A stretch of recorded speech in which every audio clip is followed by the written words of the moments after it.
na po natin ang ating series na ito po, honoring God, honor God. Ayan. So, di ko na po papatagalin pa. Ang ating po title ngayon sa umagang ito is The Mind in the Bible. Ayan. Bago po tayo mag-proceed sa next slide, humingi mo po na tayo ng guidance sa Panginoon. Amen. Panginoon Jesus na makapangyarihan sa lahat. Maraming salamat po, Panginoon Lord God, sa umagang ito, Panginoon, na ako'y mag-aatid, Panginoon Lord God, ng inyong salita, Panginoon. Lord God, bigyan niyo po ako, Lord God, ng sampang nakatalino at kalakasan, Panginoon Lord God, upang may payag ko po, Lord God, ang mga mensahe, Lord God, na nais niyong iparating, Panginoon Lord God, sa bawat isa, Panginoon. Kailangan po, Panginoon, maunawaan po ng bawat isa, Panginoon Lord God, lahat ng ito. Pinabalik ko, Lord God, lahat ng pagpuit, pasalamat sa matamis na pangalan ni Jesus. Amen. Ayan, so yun nga po yung title natin is The Mind in the Bible. Ayan, so ang ating opening verse po is 1 Thessalonians 5:23. Ayan, medyo na ano lang po yung siguro yung PPT na yung mga letters, pero mag-proceed pa rin po tayo. Ayan, sabi po sa 1 Thessalonians 5:23, May God Himself, the God of peace, sanctify you through and through. May your whole spirit, soul, and body be kept blameless at the coming of our Lord Jesus Christ. Amen. So nakikita natin dito na si Lord, gusto niya na buo tayong magbago, no? Hindi lang basta yung spiritually, no, kundi pati yung soul at yung katawan natin. Amen. So pati yung utak natin kasama sa plano ni Lord, no? Ayan. Hindi lang puso ang binabago niya ay church, no, kundi rin yung pag-iisip natin mga Kristiyano. Amen. So sa next slide po natin, makita po natin dito yung body, soul, and spirit. Ayan, basahin ko po. The Bible teaches us that we are made of 3 parts. Amen. Ito po yung body, soul, and spirit. Katulad nga po sa binasa natin kanina. No? The body is part we use to see, hear, move, and live in the world. The soul is where our thoughts, feelings, and choices come from. The spirit is the deepest part of us that connects with God. Amen. So sabi dito yung body, ito yung physical natin, no, yung ginagamit natin sa pang-araw-araw. Yung soul naman, dito nagagaling yung emotions natin, yung will natin, amen, yung thoughts natin. And yung spirit naman, ito yung part na directly nakakonekta kay God.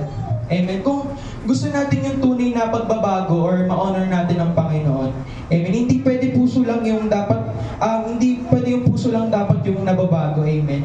Dapat pati rin yung soul natin at kasama din yung pag-iisip natin para sa Panginoon. Amen. Agree po ba tayo doon, church? Amen. So ngayon po sa next slide is the importance of mind and imagination. Amen. Sabi po dito, the mind is a gift from God that shapes how we think, choose, and live. Imagination helps us see God's plans and dream according to His purpose. When we keep our minds focused on Him, we grow stronger in faith. That's why the Bible calls us to renew our minds and control every thought in obedience to Christ. Amen. Yung mind natin, sabi dito, regalo yan ni God sa atin. Dito nagagaling yung decision natin, yung perspective natin, at yung pananaw natin sa buhay. Amen. At yung imagination, na hindi lang yan sa drawing or anumang bagay. God gave that to us para makita natin yung vision niya para sa atin. Amen. So, kaya sinabi ko sa Bible na renew your mind. Kasi kapag tama ang isip mo, tataas din yung faith natin. Amen. Kapag focus ang utak kay God, mas lumalalim yung relationship mo sa Kanya. Amen. So, speaking of focus, church, meron akong sasabihin na isang bagay na dapat iset nyo sa utak nyo or isipin nyo. Amen. Mag-isip kayo ngayon na something na maliwanag or ilaw. Ayan, so clearly naman na meron na kayong nasa utak nyo na parang maliwanag, no?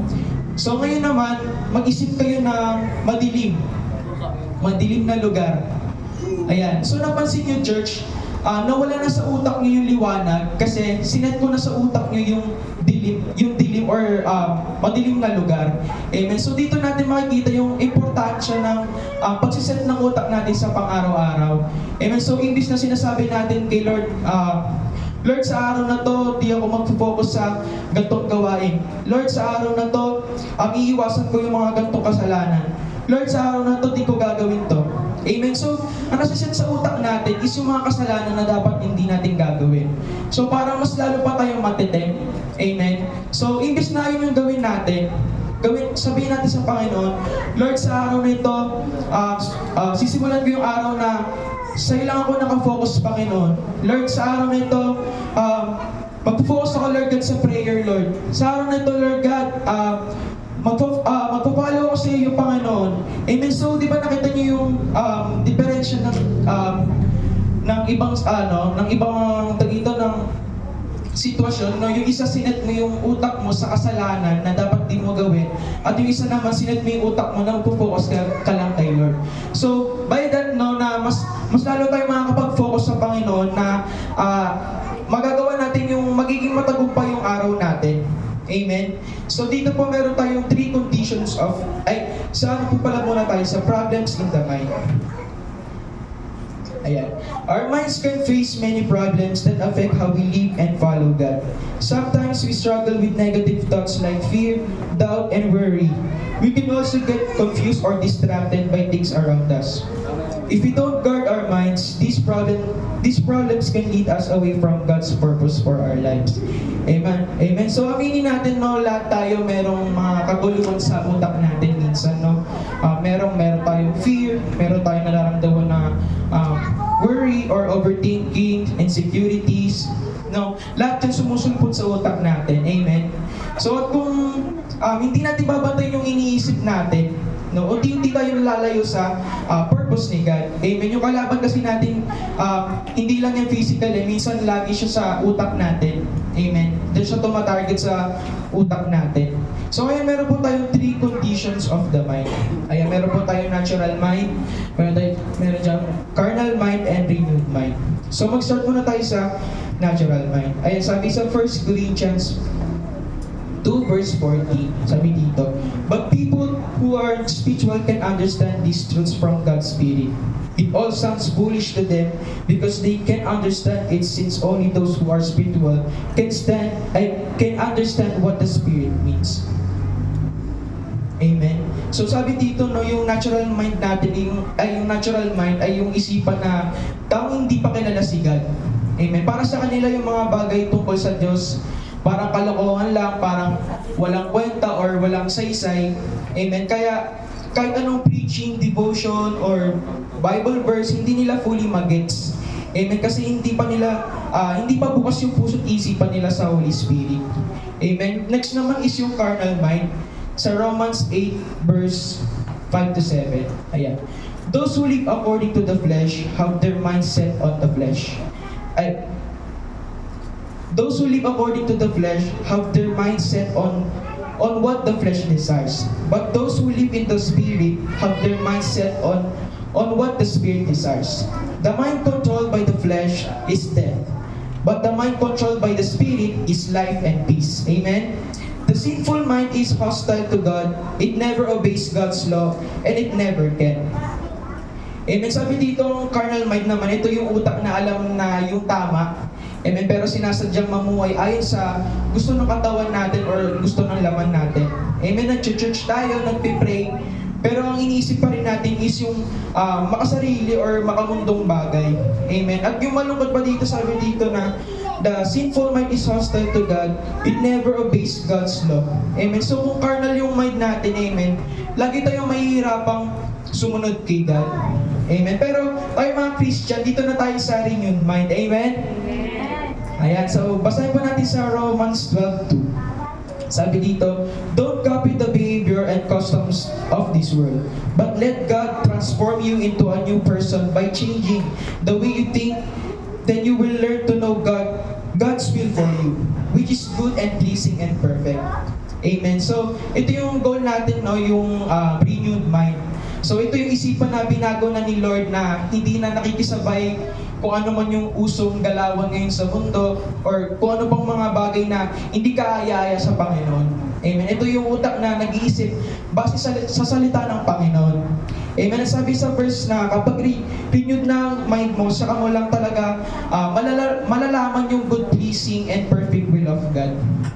Amen. Ngayon po sa The Believer's Challenge, ito, challenge natin itong mga Kristiyano, no? Basahin ko lang po sa 2 Corinthians 5:17. Ayan. Anyone who belongs to Christ has become a new person. The old life is gone, a new life has begun. Amen. Sino na po dito yung pinalaya ng Panginoon? Amen. Amen. Para mahina ulit nga, sino na pinalaya ng Panginoon? Amen. Ayan. Lahat tayo pinalaya na ng Panginoon. Amen. So, ito. Pero paano kung Kristiyano ka nga pero yung pag-iisip mo luma pa rin, amen? Kung yung mindset mo pang old life pa rin. Pero ito yung challenge natin, no, kung bago na tayo kay Christ, dapat pati yung mindset natin bago na. 'Di ba yung previous season natin is yung kingdom mindset. No, so aware na tayo dapat na nag-iiba rin yung mindset natin pag nasa Panginoon na tayo. Amen. Next naman po, last slide sa mental health and well-being. Ayan, napaka-importante din po ito, no, sa buhay natin, ang ating mental health. No? Dito po, basahin ko po sa 1 Thessalonians 5:23. Now may the God of peace himself make you holy in every way, and may your whole spirit and soul and body be kept sound and blameless until your Lord Jesus Christ comes again. Amen. So, ang gusto ni God, buong buo tayong mapanatiling blameless. Amen. Kasama ang isipan natin. So, hindi lang spiritual ang concern ni God, no? Concern din siya sa mental health natin. Kaya kung minsan pagod tayo, or anxious, or confused, huwag tayo matakot kasi nandiyan naman si Lord lagi sa tabi natin. Amen. Siya lang lagi yung lalapitan natin pag meron tayong problema. At kahit walang problema, dapat lagi tayong lumalapit sa Panginoon. Amen. So, no, Lord, He cares for your mind and He has peace for your thoughts. Amen. Agree po ba tayo na meron pa sa atin ng Panginoon, no? Sa araw-araw, kahit anumang sitwasyon, no? So, ayan. So, ngayon po alam na natin ang halaga ng mind sa spiritual life natin, no? Tanungin natin yung sarili natin, no? Ano nga ba yung mga iniisip ko araw-araw? No? Alin sa tatlong mind condition ako ngayon? Amen. Hinayaan ko ba si God na i-renew yung isip ko? Amen. So ngayon, no, let's commit to the Lord na hindi lang puso natin yung ibibigay kay Lord, no, kundi pati yung mind natin. So sa lahat ng mga paraan na ito, ma-honor natin yung Panginoon, no, sa mga gawain na ito. So yun lamang po yung maikling devotion ko sa umagang ito, and to God be all the glory.